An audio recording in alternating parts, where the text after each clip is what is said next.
from a secret underground bunker somewhere in the Arizona desert, 40 feet below the Earth's surface. Two men, aided by their robotic artificial intelligence, Juniper, at your service. hide from their wives and kids to discuss man stuff with interesting and unusual people. These men are the Bunker Boys. Well, welcome to show number 19. Holy mackerel. Show 19 for the Bunker Boys. That's a lot. And if you're new to us, check out our other shows. Yeah, check the other shows out. And if you'd like to write us, we just want to mention that it's easy to contact us. If I could just remember the address. bunkerboysunderground@gmail.com. So if you need to write and give us an idea for something you'd like us to discuss, or maybe you'd like to be interviewed, do something interesting, contact us. We'd like to hear from you, and we can record a phone interview and use it as part of the show. They call these things memes that get passed around on cell phones, where people are, they log into a site and they'll download these funny little pictures with a little graphic on it that explains a funny story or a comment. A meme? They call it a meme. Is that anything like a mime? Not quite. Oh. And my son showed me one this morning that was pretty funny. It was from PETA, and it said, "People for, the ethical treatment of animals" is what it stands for. And someone online at PETA stated, "Cows shouldn't be eaten, they're your friends." And somebody responded back and said, "Name one cow that's your friend, just one." And the guy wrote back, "Your mother." Ooh. I thought both of those comments were funny. Oh, boy. Yeah. Personally, I feel cows can be your friends until or unless you're ready to eat them. So yeah, that's something I'd never be able to do. Me either. I mean, I can be friends with a cow until I'm ready to make a hamburger. And then I've got to have the hamburger. Sorry. Well, my brother-in-law, he had a cow, named it Porterhouse. And he was a meat cutter by trade, so he raised it to butcher it. Yep. I'd never be able to do that. Feed the poor thing all of its life and, raise it from a little baby. And raise it from a pup? Yeah. Yeah. Well, not a pup. But it's been funny. Raise it from a calf or even a pig or anything, What'd you call me? You heard me. Okay. But I'd never be able to do that. Yeah, it would be a little difficult, but my grandparents used to do that. I mean, they were farmers. Right. So they were used to it. It doesn't make them happy, I guess. But if it truly was a full-time pet, I don't think anybody would butcher their pet unless you had to survive. Unless you had to, exactly. Yeah. Anything new and exciting with you? No, not really. Just weather-wise, it's windy all week. Yeah, I heard the wind gusts were pretty severe. Yes, they were, like 60 miles an hour? all the way up to 60. Wow. I had to crawl on my roof and make sure my shingles weren't blown off. No kidding. I wonder what constitutes a tornado, at what wind speed. What the heck is it? I think it's 90, almost 100 miles an hour. Yeah, it's close to 100 anyways, I think. Yeah, I that's don't pretty know. good strong wind, though, at 60 miles an hour. Yes, it is. But see, we're lucky up here. We have trees and hills. It kind of deflects everything around. Now, if we were just on straight, flat ground, we'd really get our butts kicked. Yeah, no kidding. Well, of course, and then when it's windy, your sinuses get all messed up because of the dust in the air. And this place is really dusty up here. Yes, it is. It is high desert, and we've got a lot of dirt on the ground that's just loose. Yeah, that's the only other bad thing about up here is we have no ground cover. Yeah. It's all dirt and rocks. There's no grass, but there's no grass. Just very little ground cover, like little plants and right. shrubs that pop up, and some trees. And, well, we have a lot of trees and stuff. But you can't have a tree everywhere, otherwise you wouldn't be able to walk. If you notice the ground as you're taking a walk, where the trees are, you'll see there's mounds of dirt underneath the tree, and all the way, the circumference of the tree where it's growing, and anywhere off to the sides, it's all 6 inches lower than where the tree is growing because all the dirt's getting washed away from these torrential downpours we get up here. Yeah, it can get pretty heavy. And then with the winds, that doesn't help either. Right. Speaking of winds, Victorville, California, recently in the last couple of weeks. Did it get blown off the map? Yay! No. Oh, But they had those same 60-mile-an-hour winds that we had.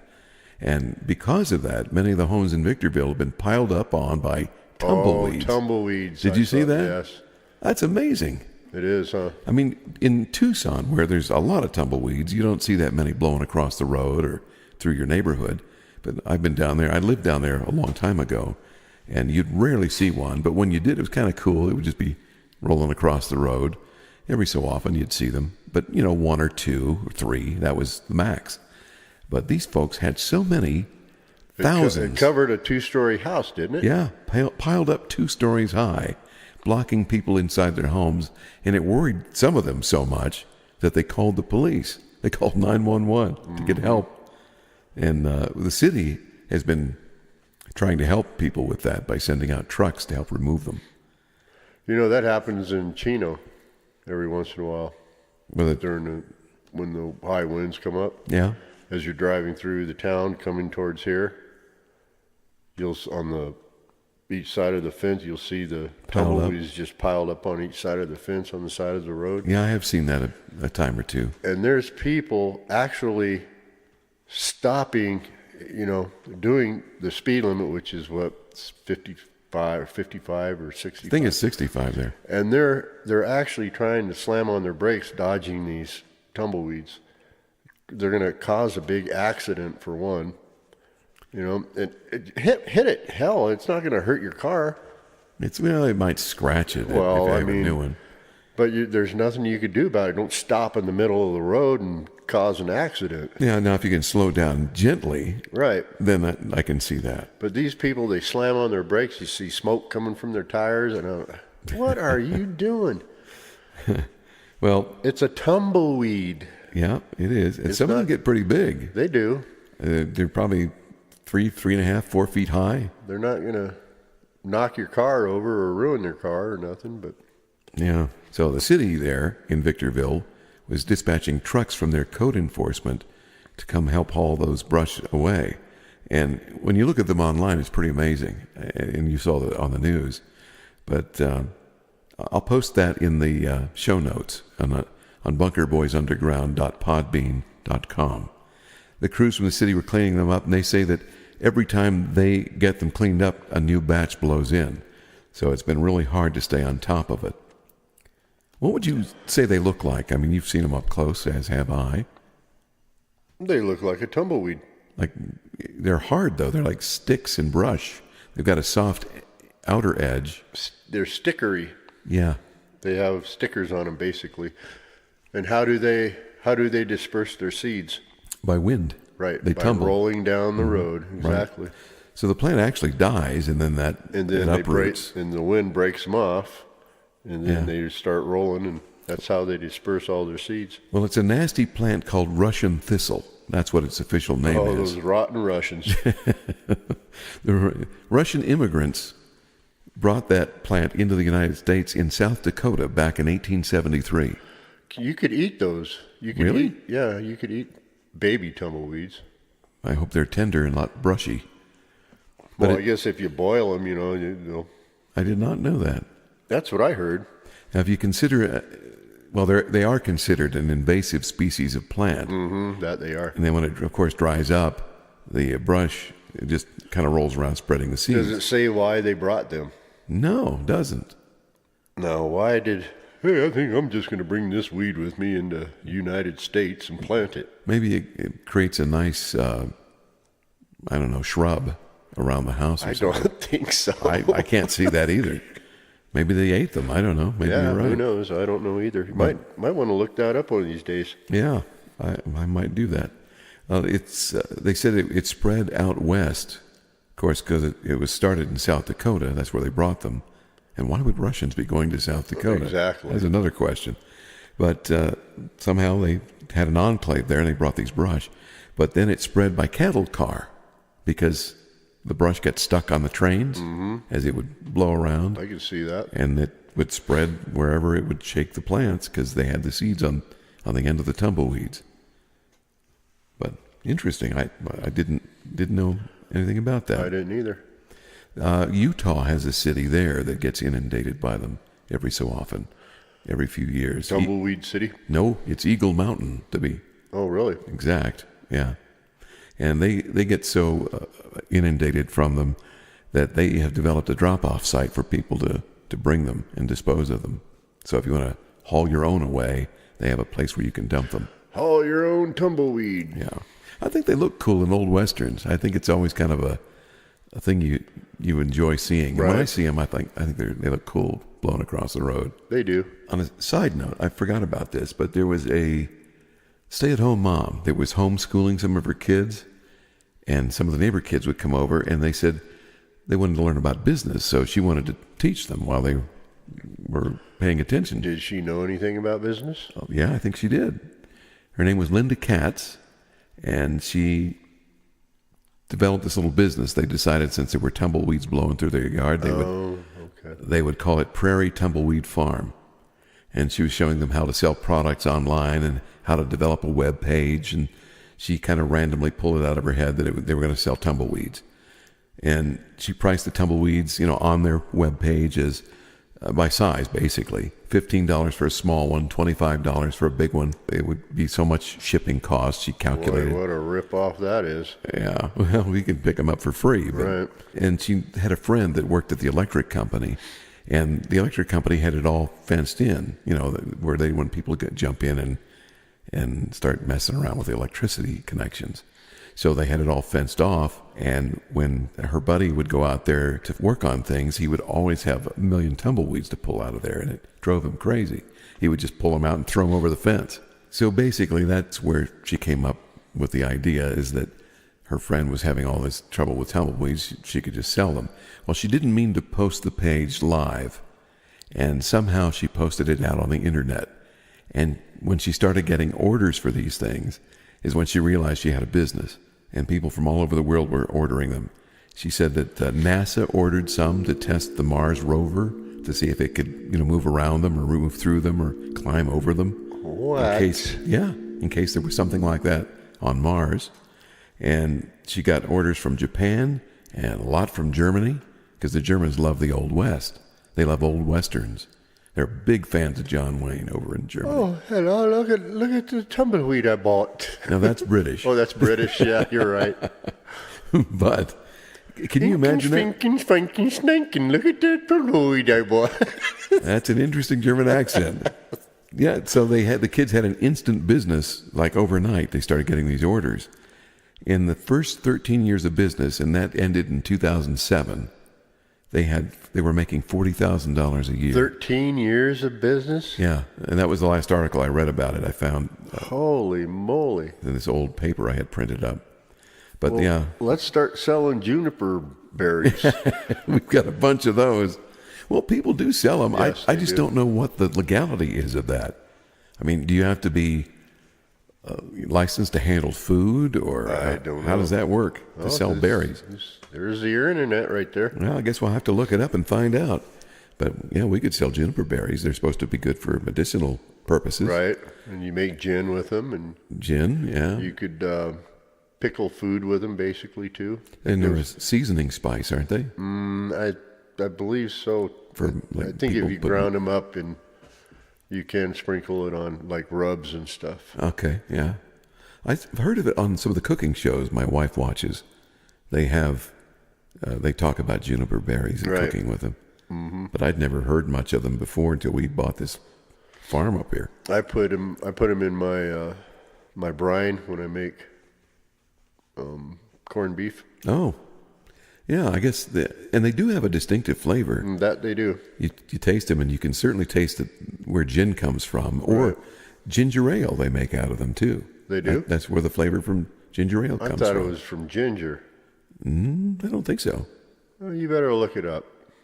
I think you're wrong on that one. Okay. Yeah, we have to get Jennifer. Jennifer. Yes. Can you look something up for us? Yes. Oh, geez, don't be so monotone, Jen. Researching now. Oh boy. I like how she does that. That's a cool sound. She does all that with her fingers, you know. She's only got that one metal finger. Okay, thank you, Jennifer. As soon as she finds it, shouldn't be but a few seconds. A few seconds. Sending to display now. Oh, I perfect. told you. Here it is. She's good. Amazing. Thank you, Jen. It says, Jen, it's talking about gin. See, I told you.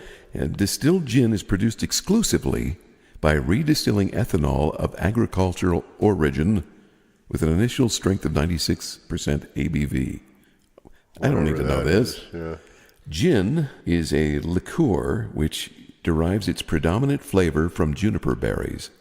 Gin is one of the broadest categories of spirits, all of various origins, styles, and flavor profiles that revolve around juniper as a common ingredient. And this is from Wikipedia that she pulled up on the monitor. From its earliest origins in Middle Ages, the drink has evolved from an herbal medicine to an object of commerce in the spirits industry. Gin was developed based on the older Dutch liqueur called Juniper. That's almost Jennifer. Isn't it? Oh. And became popular in Great Britain, particularly in London, when William of Orange, leader of the Dutch Republic, occupied the English, Scottish, and Irish thrones with his wife Mary between 1689 and 1702. Wow. So it's been around a long time. I didn't know they had juniper trees in England. Apparently they got them all over All the place. over the place. We sure have them all over the place. So I wonder what, I'm sure they're different kind of juniper trees. You know what I mean? Yeah, I don't know. But anyways, that was kind of interesting. Do they use them for anything else? Say for cooking, like we said, or? Well, let's see. Yeah. Jennifer, how about juniper berries for cooking? I have your answer. Wow. Okay, this is from the New York Times. Somebody was asking about can they eat their juniper berries and when's the best time to harvest them. And the guy answers back, possibly never. Of the roughly 40 species of juniper, a small number are poisonous and a majority have bitter fruits.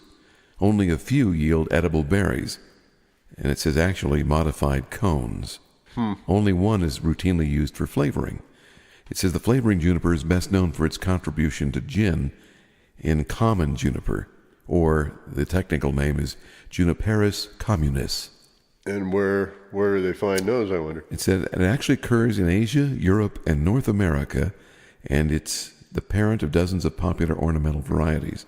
In the wild, common juniper can be any shape, from low-spreading shrub to less commonly 25-foot trees. Cultivated varieties which have a similar size range include columnar, weeping, and golden forms. A tree book like the Audubon Society's Field Guide to North American Trees of the eastern region should help you identify the plant, which may well turn out to be some sort of eastern red cedar. Right. Okay. Have you heard that before? Mm-hmm. Do they call them eastern red cedars? Just red cedars. This widely distributed native You species... got a red cedar? I'm gonna When you get spanked, you get a red cedar. Yeah, that's what I thought you were aiming at. It said this widely distributed native species is probably the most common juniper in northeastern gardens. It comes in a huge assortment of cultivated forms, and many are good berry producers.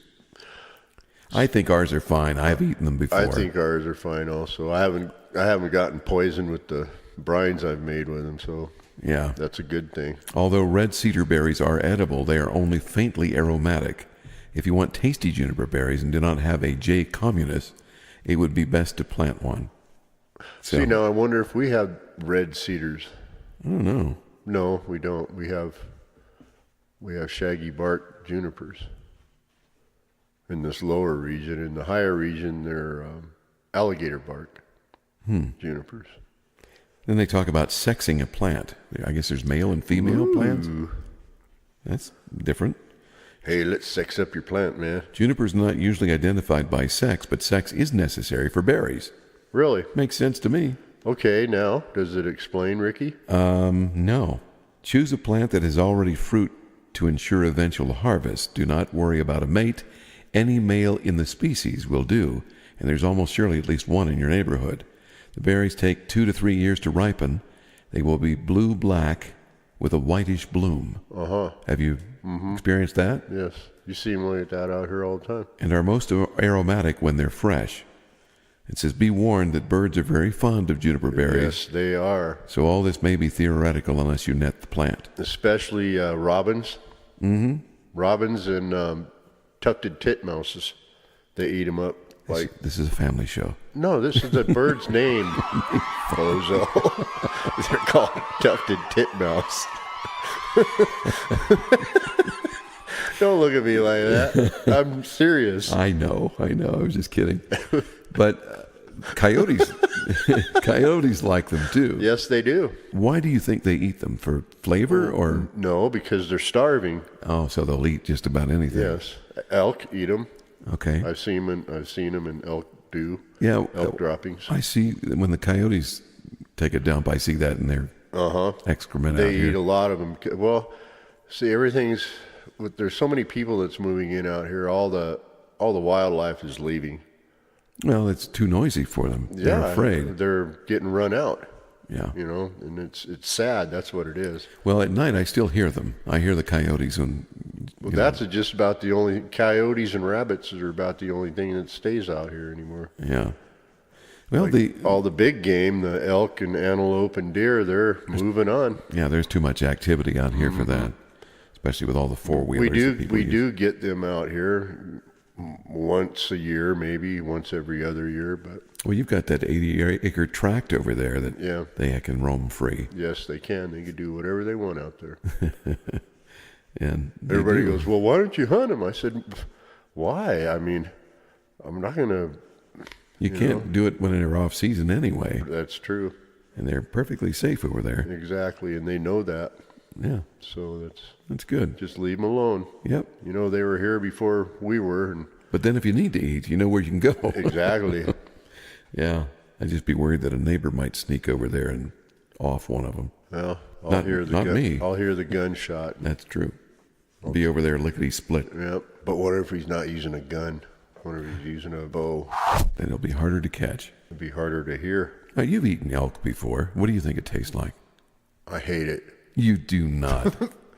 No, I love elk. Do you think it tastes like deer, or is it different? I think it's different. It's way different than deer. Yeah. I think, anyways. Yeah. Is it a gamier taste or less gamey? Less gamey to me. Yeah, Deer, I think deer so, too. is more gamey. I've eaten deer from around here and deer from Nevada. And the Nevada deer are, well, it all depends on where they're From grazing. Or what they're Yes. eating, yeah. If they eat sage, like in Nevada, there's a lot of sagebrush and Mm-hmm. stuff, so they eat the sage and they're really gamey. Yeah. I would think that that sage would make them taste a little better because I use sage to cook with. seasoning, yeah. I put that in some of my hamburger meat sometimes. But they're really gamey. But deer out here, I don't think we have as much sagebrush, so they eat probably juniper berries and stuff like that. And what they eat does make a difference. Yes, it does. Yeah. It does. Like buffalo, that tastes wonderful, I think. Mm-hmm. I like buffalo meat. Actually, bison. Yeah, that's correct. We talked It's about the American bison. that. American bison, but nobody calls it that. No, I call it buffalo. Yeah. And they're bison. Who cares? They're buffalo to me. You were buffaloed into thinking they were buffalo. Exactly. Matter of fact, we have to go out and get one, don't we? Yep, I want to go hunting. I want to bring one back for the freezer. I think Arizona, they're going to have an open season on them. Well, not an open season. They're going to have a season for them. I guess they're up by the Grand Canyon. They're getting too plentiful. I think they have a herd of like 600 and 600 plus, and they want to thin them down to either 300 or 200 or something. So that's a lot of buffalo. I'm just wondering how much a tag would cost. Yeah, they'll use that, of course, to make revenue. Right. So, yeah. Well, yeah, for the game and fish out here, but So they'll probably want to charge a pretty penny. probably I would say that either $400 to $800. I would think. Are they around the Grand Canyon? Is that Yeah, what you they're said? all over out there. Yeah, I know. Not in the canyon itself. No, I but mean, around the yes. rim. Yeah. But there's a lot of them. Yeah, I've never seen one up there, I don't think. I've been up there a few times. And you can get buffalo or bison tags each year, but they're limited. Okay. That was before they did this program here. They want to thin them out, but they were very limited in there. And from what I heard, when you go up there to go hunt them, if they're on this side of a fence, they're not touchable. No, they're legal game. Oh, I see. But if they're on the other side of this fence, you can't touch them. I was talking about it from the other side of the fence first. Oh, I could see. I could see what you're saying. That was confusing, I know. But yeah, I'd love to do that. That'd be a great story to tell too. I got this buffalo near the Grand Canyon. On the other side of the fence. Yeah. No, on this side of the fence. Other side of the tracks. But yeah, elk meat is very, very lean. So is buffalo. And so I'm sorry, American bison. Right. Don't be sorry. Okay. But yeah, it's you either have to cook it real short or cook it real long to have it. Oh, really? Yeah, really, Jen. Too bad you can't taste it. Yeah, that's a shame. You'd like it. Well, there's a restaurant in Durham, North Carolina that's doing something a little bit different. They are basically a hamburger place, and they have decided to, and I have no idea why they would do this, to top their hamburgers with tarantulas. Does that sound Do they have appetizing? tarantulas in North Carolina? I guess they Or do do. they have them shipped in? I don't know.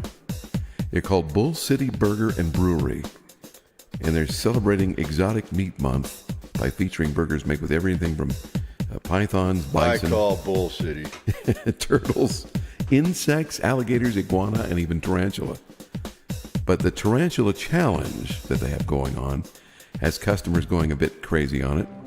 According to a local radio station there, WRAL, for $30, a customer gets a 100% North Carolina pasture-raised beef burger topped with some Gruyere cheese. Gruyere, yeah. Is that how you say it? Mm-hmm. Not Gruyere. It's Gruyere. It looks strange in writing. I have no idea how to pronounce it.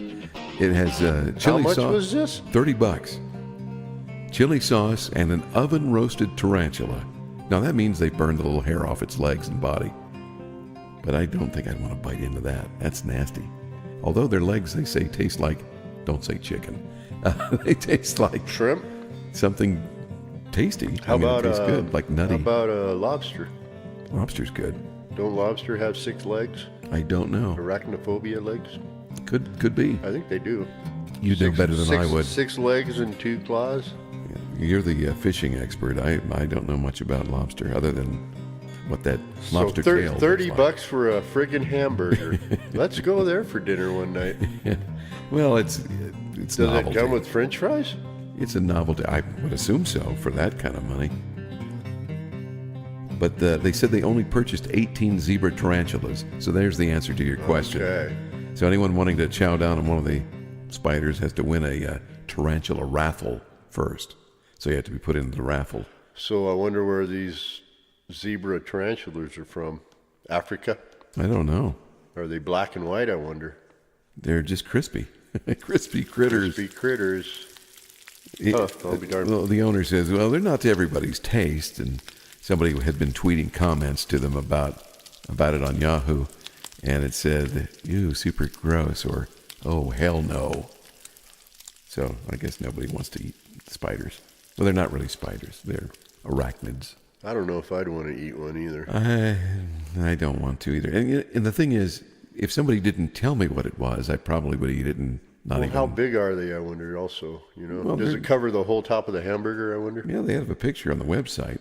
It's pretty big. Really? Yeah. What does it look like? Well, it looks like a hamburger with a spider sitting on the top. A big, fat, juicy one. Can you tell there's no hair on it? Yeah, it looks like it's been burnt off. Oh, I'll be darned. But it's still intact. The whole The thing. whole thing. It's right on top of the hamburger Just bun? or placed what? on top of the burger, and then the bun's off to the side. Oh, okay. They let you place it on Okay. for full effect. So you can see it and smell it and, and pick it off if you decide not to eat it. I don't know about that. Who wants to bite into a big, juicy rear end of a spider? I don't think so. Not I. Not me either. Maybe a big bird or something, but I'll tell you, one of the grossest things I ever ate was the sand crab sandwich. Yeah. Now, when I ordered the sandwich, I thought, crab. Okay, a crab sandwich. That would be good. It would be flaky and nice amount of meat. They just pile it on there. Crab cake. But this thing was a real crab that was circular, and it fit perfectly on the bun. And its little eyes were looking up at me, and all the legs were still on it. Well, yeah. And when I looked at it, I took one bite and I went, I'm done. I can't do it. It was just too gross. It didn't taste bad. Sand crab. Yeah. Huh. Yeah. I know they fry blue crabs like that. Do they? The whole body? The whole body, yeah. The soft shell blue crabs. Because right after they molt, that's when you can harvest them. You could harvest them, and they're soft shell. You could eat everything. Man, all they do is clean a little bit of the guts out, but they put it in a milk or buttermilk sauce or whatever, not sauce, but then dip it in there, and then they dredge it in flour. Okay, and then fry it. They would like put breadcrumbs on it or something. Yeah, I did not like those. That, those are good. Yeah, well, to each his own, like you said. Right. Okay, I was on Reddit the other day, and there's so many interesting things out there. You're on what? Reddit, which is a website, and this guy has a thing he calls shower thoughts, things that just come to him while he's in the shower. Shower, okay. And he says, dogs must think we're magical when we rub the wall and the room gets bright. Turning on a light switch. I'll be darned. Can you imagine that? They don't understand that. No, they don't. I guess what can they do about it anyway? They can't tell you how amazed they are. Then he says, you know, if people actually lived every day as if it were their last, basically nobody would ever go to work or school again. You never know. I mean, if it was your last day on Earth, would you go to school? Would you go to work? I'd go to work. I'd want to make that last buck. Not me. I'd be hanging out and doing whatever I wanted. No, I'm just kidding. He's got a litany of really cute ones here. Extra brushing and flossing before a dentist visit is like cramming before finals. I thought you said crabbing. Who'd want to go crabbing before a final? I don't know, but get rid of them. Eat the son of a guns. One day Google Earth will become Google Milky Way. Yeah, Google everything. How about this one? I like this one. Google Universe. Google Universe. Okay, go ahead. Using a dollar bill as a bookmark is a lot cheaper than buying a bookmark. I could see that.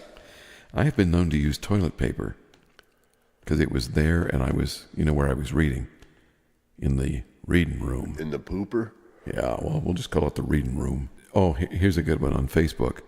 Your suggested friends lists on social media that pops up when you log in are actually just lists of people you've been trying to avoid your entire life. I know how to solve that. Yeah. Get off of social media. Yeah, I'm tempted to do that myself. It doesn't really offer me much, and you can get on there and spend your life if you wanted to, and I just don't have the time for that. I've decided that actually living life is better than reading about it. I agree. That's why I don't use a computer. Yeah, there's so many things. Computer ruins you. It's like a rabbit hole you just get sucked into. Mm-hmm. I mean, I admit, YouTube does that for me. I like to get out and watch stories, but it does get old after a while, and I just cut it out. But I mainly use it for... cut it out. Yeah, cut it out. I mainly use it for research, like if I want to find something on a story, or I want to learn how to do something. Right. It's great for guitar players, or pianists, or any instrument player. Pianists? Yes. I love how you say that, Reginald. Yes. Is your brother George around? Pip, pip, ho, ho. Cheerio. No, it's pip, pip, what, tally, ho. Cheerio. Oh, cheerio, old mate. Okay. That reminds me of my son, Gene Paul. Why does he say that? Well, when we were fishing together, gosh, this was 25 years ago, I think it's been, maybe longer. But we went into like a Walgreens, okay? Or a CVS, or whatever it Drugstore. was. Drugstore, yeah. It was one of the sliding doors. You step on the thing, the door opens up. You didn't have to open it manually. Okay, so we're walking in. He's right behind me, 2 steps behind me. We're walking in. I forgot what we were getting. Some cold medicine or something. And the door opens up. We're walking in. And he's right behind me, and there's somebody from Australia, okay. The guy's walking out as we're walking in, and the guy goes, "Hello." And I said, "Well, hello," like that to him. And the guy looks at me, and Gene looks at me, and my son just started cracking up. Oh my gosh! Then you have to wonder, does he think you're from Australia too? Exactly. Oh, we'll never. And we still, when I call him on the phone, I'll go hello, and he goes, oh, hello. You know, we still do that. It was funnier than all get up. Let me tell you. Oh man, it's funny, something like that sticks in your mind for 30 years, 25 years down the line. I don't know why you just reminded me of something that happened at Christmas time one year. I was out shopping during Black Friday. My wife and I used to love to go out and share time with other people at the mall, and not the mall, but in public, elbow to elbow shopping at Walmart or so. It was just fun. We never saw anything bad happen, and everybody was in good spirits, and everybody was talking, and as we were waiting for the sale to start. Is this in a dream or this is reality. Oh, okay. Yeah, this really happened.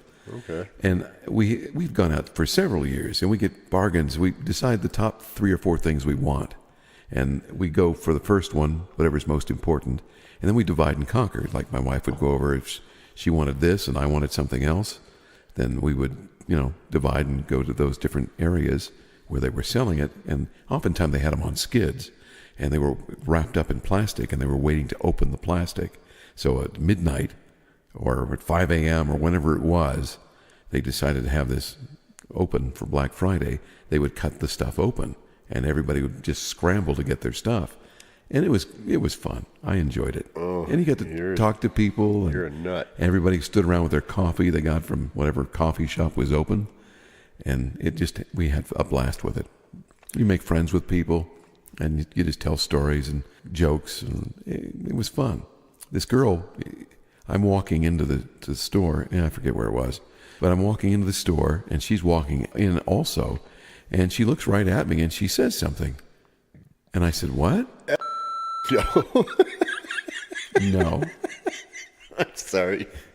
She says something, and I looked at her like, why would you say that? And I go, I said, what did you say? And then she said something else, and I responded back to her, and it was something that was in conversation. And then I realized she's got an earpiece in her ear, and she's on the phone. Oh. I embarrassed myself. She didn't say something like tick the feather? No. And then you said, what? Oh, particularly nice weather? No. Oh, okay. Uh-oh. What was that? Uh-oh. That's my email. What's Juniper doing? I don't know. Let me see if I have something on my phone. That's funny. I don't know if you've ever done that, where somebody's talking in a grocery store, or they just happen to turn around and talk to you or look right at you and say something, and then you're thinking, okay, why would they ask me that? And then you realize they're not asking you that. Right. They're asking the caller. But yeah, I've seen and heard stuff like that also. It's kind of funny. Here's another thought. Again, this is from Shower Thoughts. Uh-oh. Food doesn't go bad. Something else just starts eating it before you do. Bacterial? Yeah, that's nasty. Very true, though. Your belly button is just your old mouth. Wow. Think about that. Can't really call anybody a big mouth with that one, huh? He says, shirts are crazy. Your body goes in one hole, then comes out of 3. Yeah. That's if it's a T-shirt, I guess. Right. Anything that you put on over your upper. Cats must think we're pretty stupid when they watch us stumble around in the dark, because they can see in the dark. Mm-hmm. I often thought about that too. Dogs can see better than we do. Yes, in the dark. In the dark. When I go to work during the wintertime, I'd take the kids out for the dogs. Call them the kids. Take them out for their walk, so they could do their thing. Their morning constitution. Yeah, and it's dark, so I just walk down the driveway. My driveway is a quarter mile long. So yeah. Just windy road, and there, walk down and they're running and playing, and I can't see 2 feet in front of me. Yeah, that's kind of amazing. It kind of brings it to light then, so to speak. Mm-hmm. In the old days, someone knocking on your door was something to get excited about. But now it makes everyone freeze and wonder who the hell it is. Police. It's the cops. FBI. And then you wrote, you can't rush anywhere in rush hour traffic. No, you can't. That is the truth. Oh, isn't traffic just terrible? Yeah. Here's a thought. Now, this is all from Shower Thoughts on Reddit. People say that it's summertime or springtime or wintertime, but they never say that it's fall time. Why is that? That's very true, huh? I've never heard that either. Fall time. Why isn't it fall time? Springtime, wintertime, summertime. And think about this. The core function of a mobile phone has become its least important feature. The what? The core function of a mobile phone. It's become its least important feature. Oh. It's not a phone anymore. People use it as a computer. Basically, to look things up. Yeah. Get email. Right. Oh, speaking of the devil. Speaking of that. Somebody just buzzed me. I'll have to look at that later. Can't you see we're doing a show here? Who could it be? This is more important. Who is it? I want to know. Inquiring minds want to know. Jennifer, do you want to know? Yep. Absolutely not. Me either. She's not the least bit curious. I didn't think she was. No. She's not one of those humanoids that are curious. Yeah. Well, think about this. The seashore is the worst place for Sally to sell seashells. Why is that? Because everyone can pick them up themselves. Why would they buy them from Sally? Because Sally has different ones. Maybe Sally's cute. And that could be also. You know, everybody would get excited if we found life on other planets, but we show very little respect for the countless other life forms on Earth. Amen to that. Amen to that. And that's sad. And then he says, and these are other people are posting things to his site. Toys R Us is closing because we all grew up. Yeah. Nah, we didn't grow up. Well, I heard some billionaire put a bid in for Toys R Us. Really? Yeah. They want to, I guess he wants to keep it open. Huh. But no, they didn't. They haven't taken anything yet. So. You know, I always found them a little bit pricey as compared to other places. It's a nice selection of things. Mm-hmm. Sometimes something unusual that you can't find somewhere else. But I just never shopped them much. So you weren't really a Toys R Us kid? I wasn't. Yeah. And that wacky giraffe that used to be their spokesperson, I didn't care for him too much. I don't even know what his name was. Me either. I don't remember. Oh, here's the thought. A locomotive engineer is always in close proximity to the engine. He's engine near. Is this still the shower thought? Yeah, these are all shit. This isn't me. Although I get accused of dad jokes all the time. Dad jokes or bad jokes? Dad, which I thought you meant. I think they're equivalent. Okay, that's good. Yeah, if you ask my son, he would say, "Yeah, they're equivalent." A little bit of both, huh? And how about this? If a person is able to live 1 minute ahead of all other humans, he would be the richest and most powerful person on the planet. Just 1 minute. Until they knew who he was, and then they wouldn't let him bet on anything. Yeah. Hang fool me once. Then he says adult beverages tend to make you act less like an adult. You act like an idiot. Here's one I like. Reading is just looking at a dead piece of wood for hours and hallucinating. Reading? Yeah. A dead piece of wood. And hallucinating. Think about it. Well, they make paper out of dead wood. Exactly. And dead wood is a TV show. And a town. Yes, I've been there. In South Dakota, isn't it? Deadwood, South Dakota. Yep, it is. It's the place where Wild Bill Hickok was shot and killed. Right. He was a sheriff of the town, I believe. Well, weren't they playing cards at the time? They were. So but they say. They were. That's a fact. But the other thing that is not a fact is that he had a dead man's hand, the aces and eights. Oh. That's what the rumor was, or the story, and it's not true. So I wonder where the name Deadwood came from. I don't know. He was shot in the back, though. Oh, no kidding. Yeah. He always liked to sit facing the door, but in that particular day, he was not facing the door. I'll be darned. And he got shot in the back. And I think it was by some man that was trying to prove himself that, whenever you're a gunslinger, there's always somebody coming after you to prove they're faster or better. And I think that's what happened. Shoot him in the back. Oh, yeah, I'm faster than you are. And that's why he always liked to sit facing the door. So, did that person get hung for shooting him in the back, I wonder? I don't know. Didn't they used to hang people for shooting people in the back? Sure did. Especially a sheriff. Yeah. And I think he was a lawman.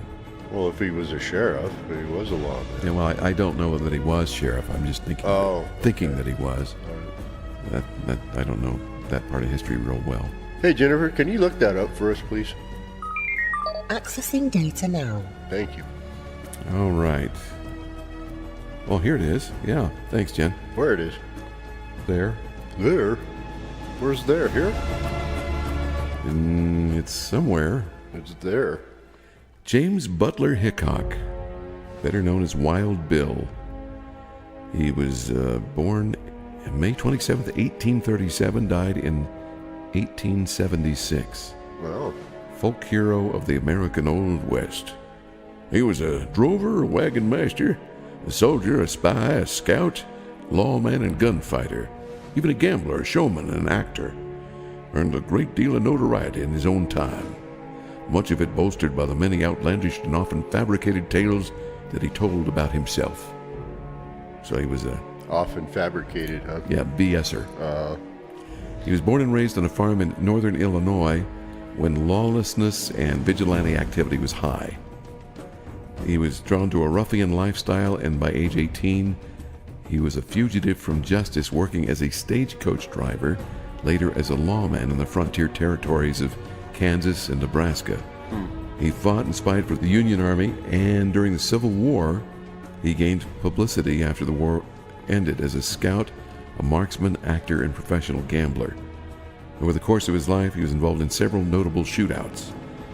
In 1876, he was shot from behind and killed while playing poker in a saloon in Deadwood, I'll be darned. which is present-day South Dakota. Right. Jack McCall was There the wasn't shooter. South Dakota back then? I don't know. It was the Dakota Territory. Oh, The territory back then. I see. Territory, I said.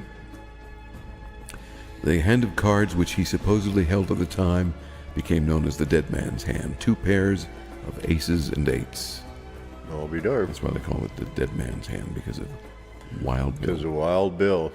But I just wonder where they got the name Wild Bill. I want to know where they got the name aces and eights. No, I just don't know why they called it, why that rumor got started, because people that were there said that the hand was not aces and eights. But aces and eights were considered bad luck, I guess, in some card games. I'll be darned. I didn't know that either. Yeah. Well, now we know Wild Bill's story. Yeah, it was What was just his name? James William? Or Jack McCall. I was way off on that one, huh? Yeah, Jack. Now, Jack. McCall. Yeah. Where'd I come up with James Williams? James Butler was Wild Bill. Oh, that's where I came up with that. Yeah. What in the...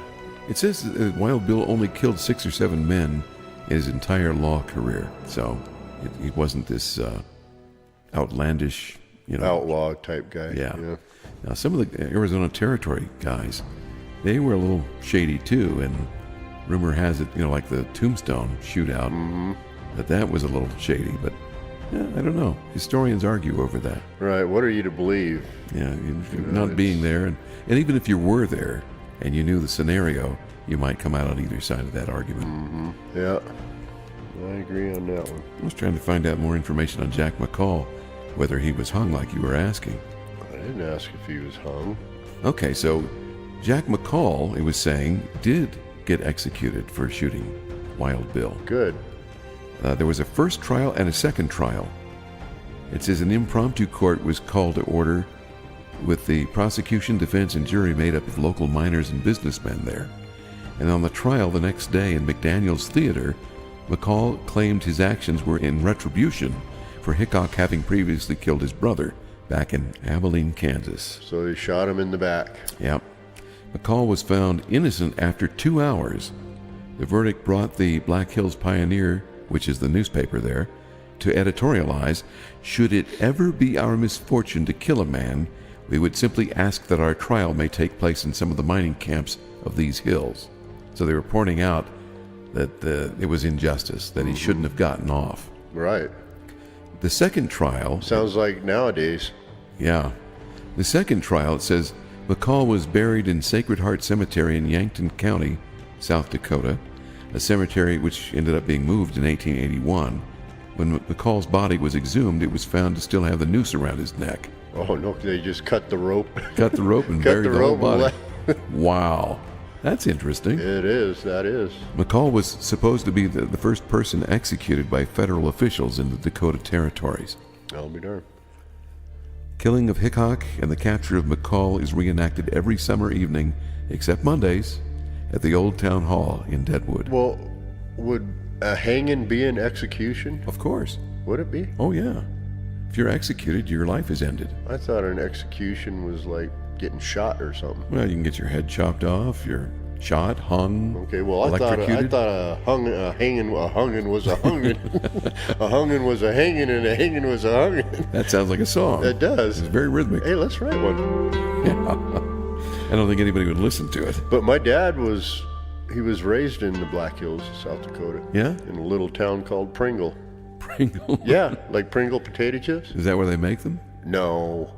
Well, who knows, but that was a little town. I remember we went back there. I was probably 10 or 11 years old. I better quit drinking beer, huh? No. Adult beverages make you less adult. The what? No. But Just yeah, saying. but they still had the old wooden sidewalks. I mean, this town was just, if you blinked your eyes, you were past it. And from what I remember of it, it was like up against the side of a mountain, kind of. Mm-hmm. Yeah, Deadwood's like that, too. It was real cool. It was neat, man. Pringle, South Dakota. Yeah, Pringle, South Dakota. Yeah, who knew that existed? Except you and your dad. Right. Well, I guess that'll bring that. You know what that means? Bring the show to an end. I'll be darned. Well, I want to say hi to my sons, Gene, Paul, and Kevin. Hi, Gene, Paul, and Kevin. Yeah, they're listening, and I'm sure they're listening. So they're the two that are listening. The only two, probably. But anyways, hi guys. Well, thanks for listening. Yes, thanks for listening, and I'll be talking to you guys soon. Listening to your dear old dad. I hope you enjoyed the show, you guys. My sons. Okie doggy. That's from a couple shows ago. Yeah. We talked about that. Well, we appreciate your listening wherever you are and what you're doing. And again, you don't have to listen to the whole thing at once. Listen to it in 10-minute increments or when you're doing work around the house. Yes. Out in the garage, you're painting. Exactly. Whatever you do. Or driving. Or driving, that's always a good time. But don't drive off the road when we say something weird. Yep. Be careful. And don't listen to your GPS literally. Right. Use common sense when using Don't that. make a left turn into a lake. And if you'd like to write us, we'd like to hear from you. We're at bunkerboysunderground@gmail.com. Yes, we are. We are the Bunker Boys. I'm We Chris. are the Bunker. I'm Garth. Good night.